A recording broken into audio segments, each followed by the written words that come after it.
Adam Lambert got into a fight, apparently, outside a bar and was allegedly hauled away. He's going to tell us what happened in a few minutes. If you ever leave me, baby. It will rain. 102.7 Kiss FM. It's on air. Ryan Seacrest here. And ladies and gentlemen, it's about time we get this kid back on the show. Adam Lambert is on the phone. Hey, Adam. How are you, bud? I'm good. How are you doing? I'm great. Now, let me start with something that I asked our listeners on our AT40 Twitter what album people were looking forward to hearing most this year in 2012. And your upcoming album got the biggest response. Wow. Cool. So your crew has missed you. Can you just, I know you said before we came on the air that you're psyched to get going. Tell me about it.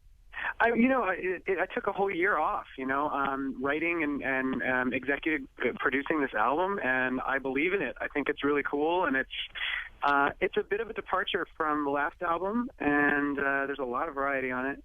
And I got really into the funk music, like dance, electro funk. Worked with Pharrell Williams, which was awesome.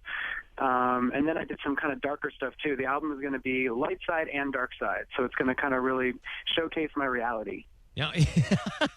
You have a light side and a dark side of your reality? Yeah, doesn't everybody? I think everybody kind of has, in whatever way, it applies to you. Everybody kind of has that struggle between being, upbeat and positive, and then maybe days where you're, feeling down, or, I think everybody goes through that. Well, tell me why it's called Trespassing. Well, on one level, I wanted it to be something where people listening could feel like they were kind of trespassing into my world, getting a closer glimpse into what makes me tick and who I really am, not just the person you see in a tabloid or the person you saw on American Idol, but really like a full, real person that, has ups and downs and makes mistakes and, is a little bit crazy and just trying to have a good time. Well, and it seems like you're doing that. When you were on American Idol, we kind of know who's watching American Idol and what the fan base was. And then when you left and started releasing the songs that were playing on the radio, created this whole culture of Lamberts, I was thinking that and picturing him in my head that they're 20-something guys and girls who are really into your music and your style. And then I see like 65-year-old women cocktailing at shows of yours who are like in love with you. I have a pretty broad spectrum of people that come to the shows and that I hear from, but I think that demo is really they're like my surrogate mothers, and I really love that. It makes me feel safe, and they get so excited and protective, and I find that I do have there are 20-year-old guys and girls as well, but those moms, they're coming for it. Here are three, I think, 71-year-old nanas from Fresno. See if you can. What do you guys like about Adam, and what was sort of the highlights of the show for you guys? He's pretty, and he's sexy, and he sings great voice, and he's sexy as heck. And as teenagers, who were your favorite acts back when you were growing up? Elvis. Does he bring a little Elvis in him these days? These grandmas were hammered, but they're in love with him. They were hammered. Well, that's kind of the coolest thing is that, I can see this like wide variety of different walks of life out in my shows, and they're all just partying together. Yeah. So really, that's probably the best reward out of this whole thing is that it can bring people together, with music. Adam Lambert is with us. The new single, Better Than I Know Myself, available on iTunes right now. The album Trespassing, coming out March 20th. Let's come back. I do need to ask you about your the physical love brawl that I saw you responding to on Twitter, and we'll come back with Adam Lambert and ask him about that. There you go, Drew. Friday Mix, 102.7 Kiss FM. We will do it again this morning after 9 o'clock, right before you hear Ryan's Roses.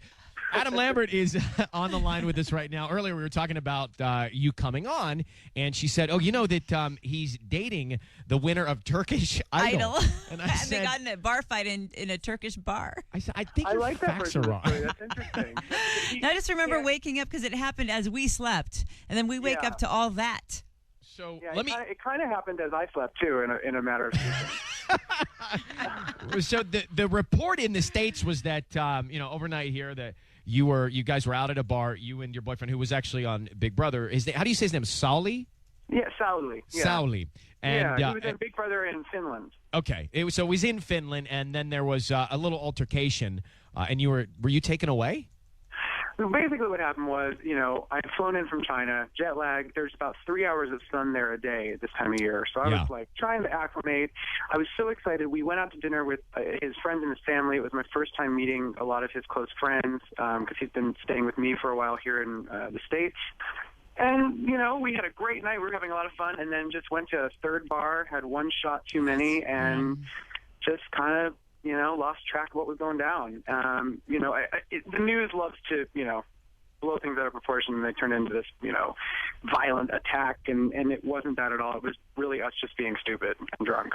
So, but I saw some of the tweets, which were, you kind of just said, learned lesson. I think that was the net of that. Yeah, I mean, I really wanted, my main concern with getting on Twitter right away is I didn't want friends and fans to be concerned and misunderstand what had happened. I wanted to make sure everybody knew what was going on, and luckily no one was hurt, and it wasn't really that big of a deal. I think at the end of the day, the thing that I learned from it is I walked away from it going, okay, this is a wake-up call that, this is not the type of behavior that I think is really appropriate. It's not setting a great example. And, you live, you learn. You have to learn that kind of stuff. You guys are good? You're still in love together? We were great. We were great the next day. I mean, we were just so thankful that nothing, that we were both okay. You know what I mean? How did you meet? I met him actually in Finland the night of my concert there a year before. Pulling the old Steven Tyler move, are you? I guess so. Yeah, a little group reaction. But we just like hit it off and had a great connection and stayed in touch, and then he kept coming out to visit, and it just kind of developed. And I'm so in love, and I'm so happy, and he's like an awesome guy. We have a really, really great relationship, and this was just a weird fluke thing that happened. So I'm glad everybody's all right. Glad you're in a happy place. Congratulations on the album coming out and the single on iTunes. Keep in touch, okay, Adam? Yeah, man, totally. Yeah, for sure. I'll talk to you soon. Thanks for the call. All right, bye. Later, brother. Bye. By the way, he's very smart, that Lambert. Very smart kid. Very clever. Hardworking, focused. Yep. And also likes to have a little fun. Yeah.